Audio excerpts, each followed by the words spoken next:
ऐसे कौन हो तुम भैया जिसके लिए हमको तप करना पड़ेगा। तीसरा नेत्र तमतमाने लगा, खुलने के लिए तैयार। समुद्र भी उस क्रोध के तेज को सह नहीं पा रहा था। पतिव्रता नारी है वृंदा, वो वैसे ही इतना बलवान था, लेकिन पत्नी के पातिव्रत के कारण वो और बलवान हो गया। तो बोले वो लौट के ही नहीं आए, महादेव ने मार दिया उनको। तुरंत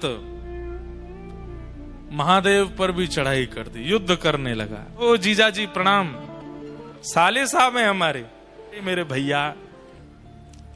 इंद्र जा रहा है महादेव के दर्शन के लिए। बीच रास्ते में महादेव शिवगण बनकर के आ गए परीक्षा लेने के लिए। और परीक्षा में इंद्र गुमान में भरा हुआ है, अपने छाती तान के खड़ा है।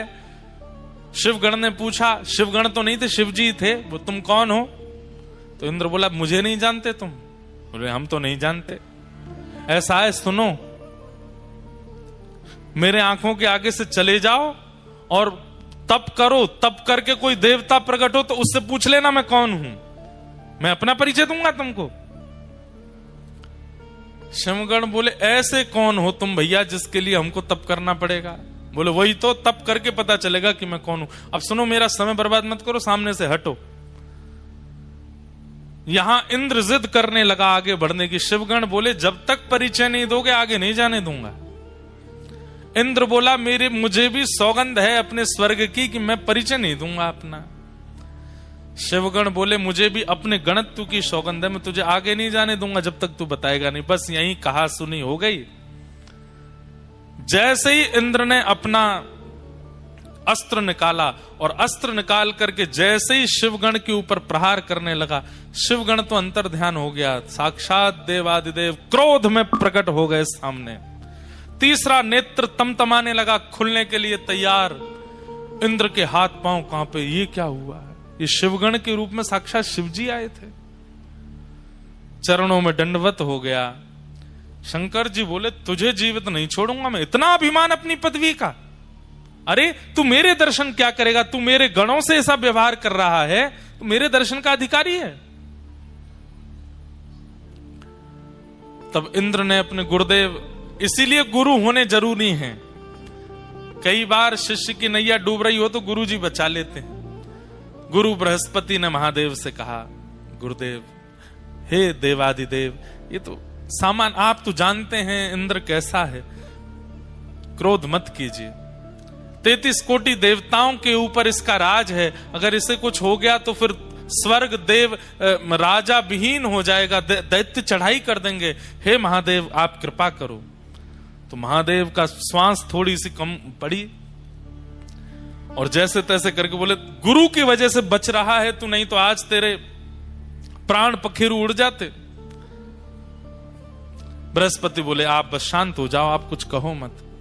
महादेव बोले कि अब मैं तो कुछ नहीं कहूंगा, लेकिन जो मेरे अंदर क्रोध प्रकट हो गया है वो बिना निकले मानेगा नहीं, उसे कहां भेजूं? बोले महाराज पृथ्वी में भेज देंगे तो प्रलय आ जाएगा, आकाश में डाल देंगे तो आकाश का भेदन हो जाएगा, लोक सब नष्ट हो जाएंगे। अथाह स्वरूप समुद्र का है, आप समुद्र में अपने क्रोध को विसर्जित कर दीजिए। तब महादेव ने अपना तीसरा नेत्र खोल करके उस प्रकट क्रोध को समुद्र में विलीन किया। समुद्र भी उस क्रोध के तेज को सह नहीं पा रहा था। भूचाल आ रहे थे, ज्वार भाटा आ रहा था, उष्ण हो गया समुद्र का जल। तब समुद्र ने भी प्रार्थना की, बोले महादेव आपके क्रोध को हम भी सहन नहीं कर पा रहे हैं, अब क्या करें इसका? तो बोले इसको फिर किसी एक रूप में प्रकट करके पृथ्वी पर इसको भेज दो। तब महादेव का वह क्रोध जो समुद्र भी सहन नहीं कर पाया, उसी ने एक रूप धारण किया और समुद्र से उसका प्रादुर्भाव हुआ, वही हुआ जलंधर। जलंधर इतना खतरनाक था कि महाराज देवता दैत्य सब थरथर कांपते थे उससे। महादेव का क्रोध है। जलंधर का विवाह हुआ वृंदा नाम की कन्या से। जलंधर वैसे ही इतना शक्तिशाली था, लेकिन वृंदा जैसी पतिव्रता पत्नी प्राप्त होने के कारण जलंधर का तेज, जलंधर का ऐश्वर्य, जलंधर का साम्राज्य और ज्यादा प्रगाढ़ होता चला गया। पतिव्रता नारी है वृंदा, अपने पति को परमेश्वर मानती है और उसके पातिव्रत के कारण जलंधर का जो बल है वो वैसे ही इतना बलवान था, लेकिन पत्नी के पातिव्रत के कारण वो और बलवान हो गया। इसलिए संसार में सबसे बड़ा व्रत यदि कोई है तो वो पातिव्रत है, पत्नी व्रत, पतिव्रत। यदि कोई व्यक्ति पतिव्रत का पालन करे, माताएं और भाई लोग पत्नी व्रत का पालन कर लें, कुछ नहीं करना, ना भूखा रहना है ना प्यास रहना, खूब चकाचक खाओ पियो आनंद करो, बस एक के ही रहो। अगर आपने ये निश्चय कर लिया तो आप संसार की किसी भी स्थिति को पार कर सकते हैं। अरे कहां तक कहें, अगर यमराज आ गए पति को लेने के लिए और पत्नी पातिव्रत धर्म का पालन करती है, भले ही पति में लाख दुर्गुण हैं, लेकिन पत्नी पातिव्रत नियम से रहती है, तो उस समय यमराज भी अगर पति को लेने आएंगे तो यमराज भी उसके पति को छू नहीं सकते, पहले पत्नी से आज्ञा लेंगे, हम ले जा सकते हैं इसको। कौन पत्नी चाहेगी कि मेरा पति जाए? कोई नहीं चाहती। सीधी बात, यमराज भी पति का स्पर्श नहीं कर सकते अगर पत्नी पतिव्रता है तो। पत्नी का स्पर्श यमराज नहीं कर सकते अगर पति पत्नी व्रता है तो। इतना बड़ा व्रत है। हम दुनिया भर के व्रत करते हैं, पर इस व्रत में कहीं ना कहीं छूट जा रहे हैं। अब सुनिए, वृंदा का ऐसा पातिव्रत, पर देवताओं ने विचार किया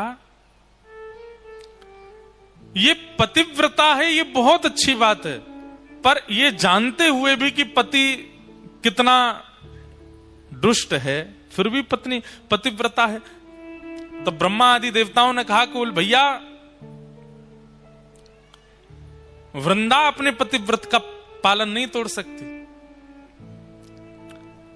तो ब्रह्मा जी से सब देवताओं ने कहा आप जाकर के जलंधर को समझाइए, वो आए दिन देवताओं पर आक्रमण करता है, यज्ञों का विध्वंस करता है। ब्रह्मा जी बोले मैं जाता हूं। ब्रह्मा जी गए जलंधर को समझाने के लिए। जलंधर ने ब्रह्मा जी के ही गला पकड़ लिया, इतना बलवान कि चतुरानन ब्रह्मा जी का गला पकड़ लिया, चारों आंखों से आंसू निकल आए। ब्रह्मा जी हाथ छुड़ा के भागे। युद्ध छिड़ गया देवता और जलंधर के बीच में। ब्रह्मा जी हार गए। देवताओं ने जाकर के प्रार्थना की, देवादिदेव महादेव शंकर जी से बोले महाराज आप कुछ करो। महादेव बोले मुझसे ही प्रकट हुआ है वो, और अपने से प्रकट हुए को मैं कैसे नष्ट कर सकता हूं? मैं तो नष्ट नहीं करूंगा उसको। तब ब्रह्मा जी ने मन में विचार किया कि ये शिव भक्त है बहुत बड़ा, और इसके बल में कटौती तभी आएगी जब इससे कोई शिवापराध बनेगा। ये शंकर जी का अपराध करे तब इसके बल में कटौती आएगी। तो बोले क्या करें? तो नारद जी को बुलाया, नारद जी को भेज दिया। बोले जलंधर के जाकर के कैसे भी शिवापराध कराओ। नारद जी महाराज बोले अभी क्या किया? नारद जी पहुंच गए जलंधर के पास। जलंधर ने बड़ा स्वागत किया, आइए आइए आइए नारद जी। नारद जी सबके प्यारे हैं, दैत्यों के भी प्रिय हैं, देवताओं के भी प्रिय हैं, सबको प्रिय लगते हैं। नारद जी महाराज पहुंचे।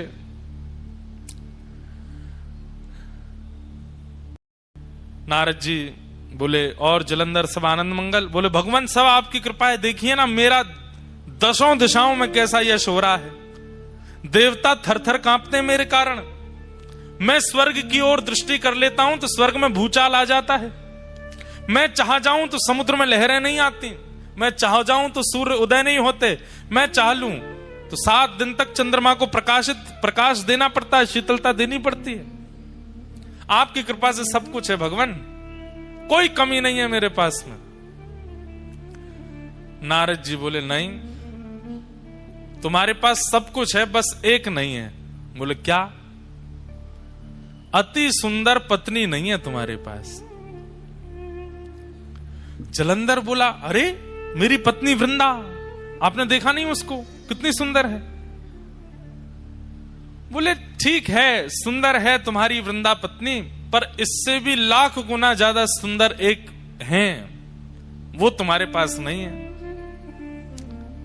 जलंधर तुरंत खड़ा हो गया, किसके पास है आप कहिए, और आप यहीं बैठे रहिएगा, मैं अभी लेके आऊंगा।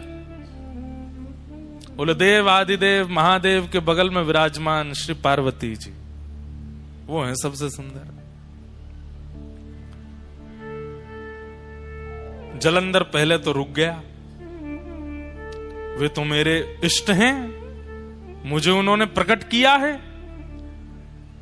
मैं उनकी पत्नी कैसे ला सकता हूं। जैसे ये थोड़ा संकोच में आया, नारद जी उठने लगे, बोले हमको पता था अभी तुम्हारी इतने दिग्गज नहीं हुए तुम, ठीक है तुम्हारा बल है, तुम्हारा प्रकाश है, तुम योग्य हो, पर इतने अभी नहीं हुए हो।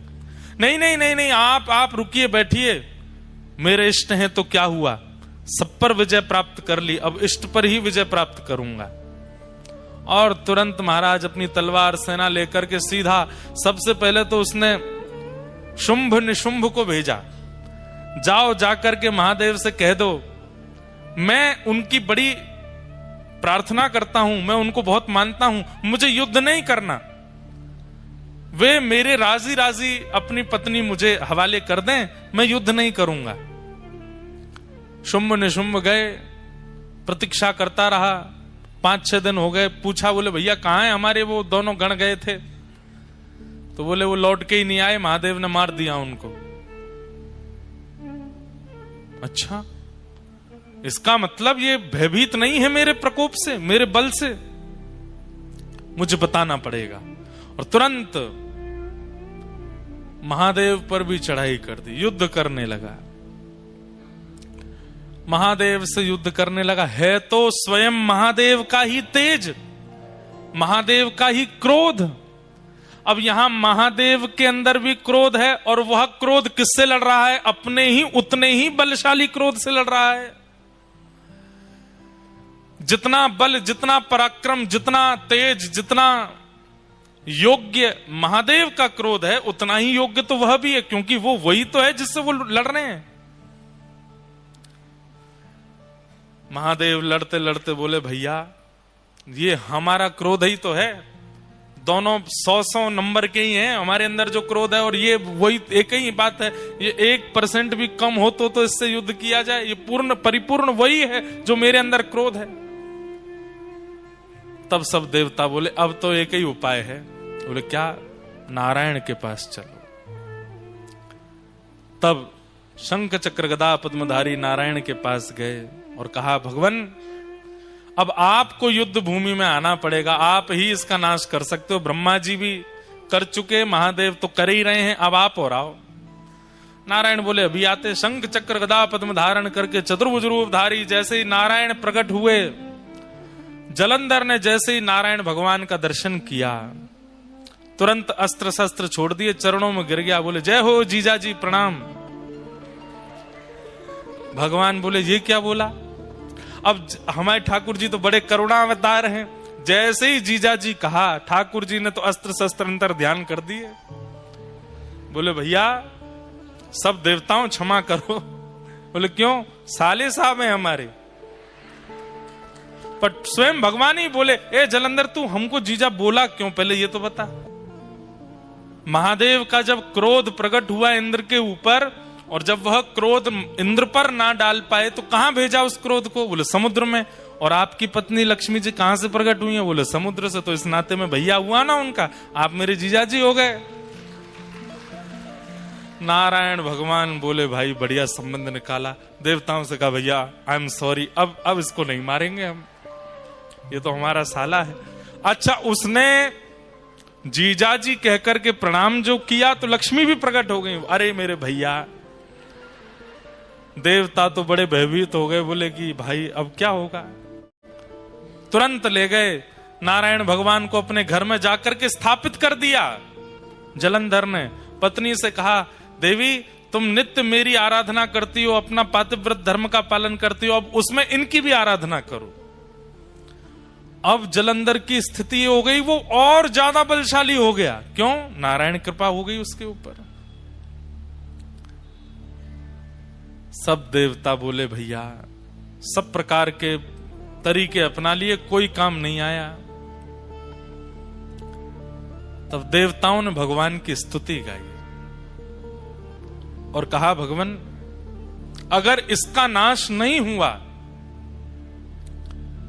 तो पृथ्वी नष्ट हो जाएगी कुछ दिनों में। पृथ्वी नष्ट नहीं, आप विचार कीजिए, जो अपने इष्ट अपने प्रकटकर्ता महादेव से युद्ध करने के लिए खड़ा हो सकता है, कल को वो आपसे युद्ध नहीं करेगा?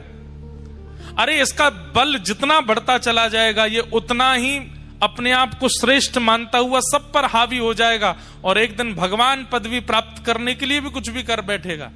इसका नष्ट करना बहुत जरूरी है। तब भगवान ने मूल बात बताई। क्या बात? ध्यान से सुनिएगा। बोले, ना तो महादेव का क्रोध इसके काम आ रहा है, ना ही ब्रह्मा जी की कृपा इसके काम आ रही है, ना ही मेरे इसके घर में विराजने से इसका बल बढ़ रहा है। इसके बल का मूल स्रोत है इसकी पत्नी का पातिव्रत। देवताओं को भगवान ने समझा दिया। बोले, कितना बड़ा व्रत है पातिव्रत। एक पत्नी यदि पतिव्रता हो जाती है तो तीनों देव लग जाते हैं उसको हराने में, लेकिन उस व्यक्ति का बाल बांका नहीं कर पाते। ये पातिव्रत का बल है और इसका पातिव्रत जब तक नष्ट नहीं होगा तब तक इसका कुछ नहीं बिगाड़ पाएंगे। पातिव्रत नष्ट नहीं करना है, पर अगर व्रत से किसी गलत व्यक्ति का बल बढ़ रहा है तो उस व्रत को समाप्त करना पड़ता है। क्या करें? तो भगवान बोले, अब हमको वृंदा को उसके पातिव्रत का फल देना है। और पातिव्रत का फल क्या है? कि पति रूप में साक्षात ठाकुर जी प्राप्त हो जाएं। ये पातिव्रत का फल है। और पातिव्रत के फल के रूप में जलंधर का रूप धारण करके स्वयं श्रीमन नारायण वृंदा के समीप आ गए। बंधुओं, ये वृंदा का पातिव्रत का फल मिला है उसको, कि सामान्य पति नहीं है जिसके लिए मीराबाई कहती हैं श्री गोपाल जी पति बन करके आ जाएं। ये तो मीराबाई की इच्छा है। इसके लिए मीराबाई कितनी रोई हैं, कितनी पीड़ा में रही है, तब जाकर के ठाकुर जी ने उनको वो फल दिया। आज वृंदा को वो फल क्यों दे रहे हैं? क्योंकि उसका पातिव्रत श्रेष्ठ है। और भगवान ही जलंधर के रूप में आकर के वृंदा के सामने खड़े हो गए और जैसे ही अपने पति के अलावा अन्य की चरणों में प्रणाम करके उनका तिलक किया, उनकी आरती उतार करके, न्योछावर करके, जल उबार करके, प्रसाद पवा करके उच्छिष्ट पाया, वहां जलंधर जिसके लिए वो पातिव्रत करती थी उसका बल क्षीण होने लगा। क्यों? क्योंकि अब एक प्रकार से जिसके लिए व्रत था, जिसके लिए नियम था, जिसको निहारती थी, जिसके लिए सब कुछ करती थी, वो तो अब ठाकुर जी बन के आ गए ना, तो ठाकुर जी के लिए हो गया। जैसे ही ठाकुर जी के लिए व्रत हुआ, जलंधर के लिए जो व्रत हो रहा था उसका नाश हो गया और वहां रणभूमि में देवताओं के द्वारा जलंधर का वध हो गया। जलंधर का सर धड़ से अलग हुआ और सर से धड़ से सर अलग होकर के सीधा आके पड़ा वृंदा की गोद में। जैसे ही अपने हाथ में गोद अपने पति का मुख देखा, देख करके विचलित हो गई। सामने देखा तो सामने जलंधर बैठा है और गोद में देखा तो मुखमंडल है। तुरंत रोने लगी, आप कौन हैं? मुझे अपना रूप दिखाइए। तुरंत शंख चक्र पद्मधारी ठाकुर जी प्रकट हो गए। वृंदा, तेरे पातिव्रत से प्रसन्न होकर के मैंने तुझे फल दिया, तेरे पति रूप में मैं ही आया हूं। वृंदा बोली, मेरा सौभाग्य कि आप मेरे पति रूप में आए, लेकिन आप छल करके क्यों आए?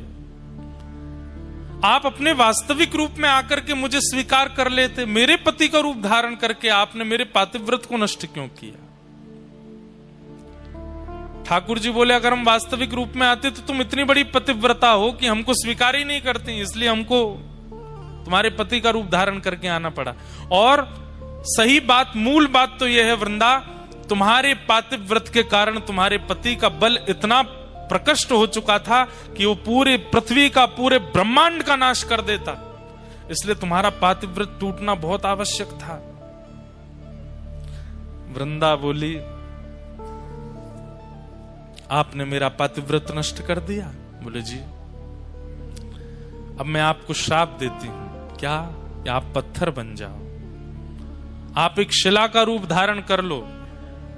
भगवान बोले, तब भी हम तुम्हें तो नहीं छोड़ेंगे, तुम भी एक तुलसी का पौधा बन जाओ। तुम संग रहोगी तो पाएंगे, तुम संग रहोगी तो बैठेंगे, तुम संग रहोगी तो पिएंगे, क्योंकि तुम्हारे पातिव्रत से प्रसन्न होकर हमने तुमको अब चुन लिया है। अब तुम चाह करके भी हमसे दूर नहीं जा पाओगी। हमारे बिना तुम नहीं रहोगी और तुम्हारे बिना हम नहीं रहेंगे। भगवान एक लीला में कितनी लीलाएं प्रकट करते हैं हम नहीं जानते। एक वैश्या ने भगवान के लिए तप किया और तप करके जब भगवान प्रकट हुए तो भगवान से वरदान मांगा, जैसे श्री यशोदा जी को आप सुख देते हैं, उनकी कोख से आप जन्म लेते हैं, जैसे कौशल्या जी के गर्भ से आप जन्म लेते हैं, ऐसी मेरे गर्भ से भी आपका जन्म हो, ऐसी कृपा कर दो। भगवान बोले, कौशल्या जी के गर्भ से, यशोदा जी के और देवकी मैया के गर्भ से तो हम एक ही बार जन्मे, पर हम तुम पर कृपा करते हैं कि हम तुम्हारे गर्भ से जन्म लेते ही रहेंगे। एक जन्म नहीं, अनेक जन्म होंगे। कैसे? बोले, तुम गंडकी नाम की नदी बनोगी और वृंदा के श्राप से हम शालिग्राम बनेंगे। और जब तक पृथ्वी पर सूर्य चंद्र हैं, जब तक पृथ्वी का अस्तित्व है, तब तक गंडकी में से हम प्रकट होते ही रहेंगे, आते ही रहेंगे, जीव मानव पर कल्याण करते रहेंगे। तो यहां वृंदा ने श्राप दिया कि आप पाषाण बन जाओ। सब घबरा गए। ठाकुर जी बोले, बिल्कुल चिंता मत करो, ये भैया सब हमारी लीला ही है। ये पाषाण का श्राप देगी तभी उस वैश्या के वरदान को हम पूर्ण कर पाएंगे। वो नदी बन करके गंडकी आ गई, अब हम जा रहे हैं, हम शालिग्राम बन के आएंगे, लेकिन हमारी भी शर्त है। क्या? तुम भी एक तुलसी का झाड़ बनोगे और जब तक तुम नहीं पधराई जाओगी तब तक हम प्रसाद नहीं पाएंगे, तब तक हम जल नहीं पिएंगे, तब तक हम कुछ भी नहीं करेंगे। अरे आसन पर भी जब तुम रखी जाओगी तो ही बैठेंगे, तो नहीं बैठेंगे। एक क्षण के लिए भी तुलसी शालिग्राम जी से दूर नहीं होती। ये भगवान ने वरदान दिया। एक राक्षस ने भी भगवान की तपस्या की, तपस्या करके ठाकुर जी से मांगा। भगवान जब प्रकट हो गए, वरदान मांगो, क्या चाहिए? राक्षस बोला, प्रसन्न हासा रुड़लो चलो लसत। जब आप ठाकुर जी मुस्कुराते हैं तो आपके गाल बड़े प्यारे लगते हैं मुझको। राक्षस मांग रहा है। भगवान बोले, तो वरदान तो मांगो, क्या चाहिए? बोले कि प्रभु, मैंने बहुत कुछ खाया अपने जीवन में, बड़े बड़े जीव खा लिए, बड़े बड़े जंतु खाए, मानव भी खाए, देवता दैत्य भी खाए, अब आपको खाने का मन कर रहा है। भगवान बोले, तू मुझे खाने के लिए तपस्या कर रहा था? बोले, हाँ, मुझे पता चला कि आप मिलते नहीं हो, आप तभी प्रकट होते जब आप कोई तप करता है, तो मैंने इसीलिए तप किया 1000 वर्ष तक कि आप प्रकट हो जाए तो मैं वरदान में आपको खाने के लिए मांगू। भगवान बोले, वाह भैया, कैसे खाओगे? बोले, आ जाओ मेरे पास, आपको लेकर के खाना शुरू करूं। आपके गाल पहले खाऊंगा, आपके हाथ फिर खाऊंगा, फिर चरण खाऊंगा। ठाकुर जी बोले, भैया देखो, इस रूप में तो संभव नहीं है। तुम अगर हमारे पास आए भी तो इतनी योगनियां, इतनी शक्तियां चारों तरफ हमारे रहती हैं कि तुम जल करके नष्ट हो जाओगे। तुम्हारी इच्छा पूरी करेंगे। बोले, क्या? कालांतर में तुम एक कीड़ा बनकर के गंडकी नदी में जाओगे और जब हम वहां शालिग्राम बनकर के आया करेंगे, तुम हमें ही खाया करोगे। उसी से ही हमारे अंदर रूप प्रकट होने लग जाएंगे, तुम्हारी इच्छा पूरी हो जाए। खूब खाना, झुक करके खाना। तो गंडकी में, शालिग्राम जी में कभी कभी आकृतियां प्रकट हो जाती हैं। वो आकृतियां उस राक्षस को ही शाप दिया भगवान ने खाने का, वो खाता है ठाकुर जी को। हमारे ब्रज में तो एक पद गाते हैं, पद गाते हैं मतलब उस भाव से गाते हैं होली में, खा जाऊं तेरो गाल बड़ो मीठो, खा जाऊं तेरो, हारे खा जाऊं तेरो, हम्बे खा जाऊं तेरो। जब ठाकुर जी गाल में लाल लाल गुलाल लगा करके आते हैं तब गोपियां गाती हैं, लाला इतनो चोखो लग रहा है, ऐसा मन कर रहा तेरो गाल खा जाएं। ये प्रेम के भाव में, जैसे छोटे बालक होते हैं गदमदरा से, उनको देख के मन होता है, मन ऐसा करे या खा जाए, या कि हाथन ने खा जाए, पामन ने खा जाए, इतना बढ़िया। ऐसे ठाकुर जी के लिए तो एक राक्षस ने मांगा कि मैं आपको खाऊं, तो ठाकुर जी उसके लिए शालिग्राम बन गए, बोले खाना। तो कितनों की इच्छा पूर्ति एक श्राप से हुई। वृंदा ने श्राप दिया कि आप पाषाण बन जाओ, भगवान बोले ठीक है। एक वैश्या ने वरदान मांगा था तो उसके गर्भ से हम जन्मेंगे, वो गंडकी बनेगी और हम शालिग्राम। एक राक्षस ने मांगा था कि वो खाना चाहता है, तो वो भी पेंडिंग बैठा है, कब उसको वरदान पूरा करें, शालिग्राम रूप को ही खाया करेगा वो। लेकिन वृंदा देवी तुम हमसे दूर नहीं रह पाओगे। अच्छा, ये तो केवल एक कथा थी, पर वास्तविकता भूमंडल पर वृंदा को प्रकट करने के लिए कोई चाहिए। जैसे राम जी को आने के लिए दशरथ और कौशल्या चाहिए, ठाकुर जी को आने के लिए देवकी वसुदेव चाहिए। विश्व का कल्याण करने वाली बंधुओं, दो ऐसे रत्न हैं हमारी पृथ्वी पर, इन रत्नों का नित्य आश्रय लेने वाला व्यक्ति कभी यमलोक के दर्शन नहीं करता। उसमें पहला श्री गौ माता और दूसरी वृंदा देवी तुलसी महारानी। इनका नित्य दर्शन करने वाले को कभी यमलोक का दर्शन नहीं होता। तो वृंदा तो ठाकुर जी की ही हैं। अभी सुनिएगा कथा, वो तो आना चाहती है पृथ्वी पर, श्री कृष्ण आएंगे तो लीला के लिए वृंदा को प्रकट होना है, पर वृंदा ऐसे सामान्य रूप से प्रकट नहीं होगी, उसके लिए पृष्ठभूमि चाहिए। ऐसे कोई कौशल्या जैसी, कोई देवकी जैसी, कोई यशोदा जैसी मां चाहिए। तो भगवान ने जलंधर की पत्नी वृंदा को माध्यम बनाया। क्यों? श्राप देने के बाद में वृंदा ने प्रण लिया कि मैं अब अपने पंच भौतिक देह को नष्ट कर दूंगी। और जैसे ही वृंदा ने अपने शरीर को जलाकर के भस्म बनाया, भस्म जैसे ही बनी, ठाकुर जी ने गोलोक धाम की ओर देखा और श्री गोलोक धाम से श्री वृंदा देवी की मंजरियों को लाया गया। पातिव्रती वृंदा की ये शरीर की जो भस्म है ये है, इसमें इन मंजरियों को बो दो। जैसे ही तुलसी की मंजरियां उस भस्म में बोई गईं, उसी भस्म से, उसी रज से, जो पतिव्रता नारी वृंदा थी उसके शरीर की रज से जो प्रकट हुई, वही है श्री तुलसी महारानी। बोलो तुलसी महारानी की जय। भगवान बोले अब मंगल होगा विश्व का, विश्व का मंगल करने वाली अब तुलसी जी गोलोक धाम से भूमि पर प्रकट हो चुकी हैं। सामान्यतया तुलसी जी को नहीं लाया गया, तुलसी जी के लिए कितना बड़ा योजना बनाई गई।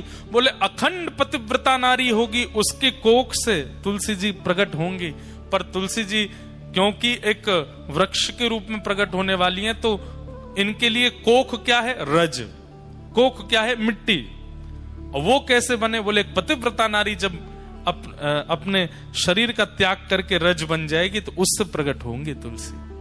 तो वृंदा जी की रज से तुलसी महारानी प्रकट हुई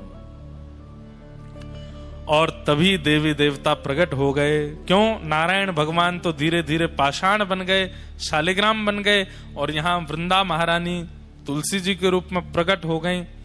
तुरंत देवी देवता आए, आकर के गठबंधन किया और तुलसी शालिग्राम जी का विवाह कर दिया, दोनों को एक कर दिया आज ही के दिन।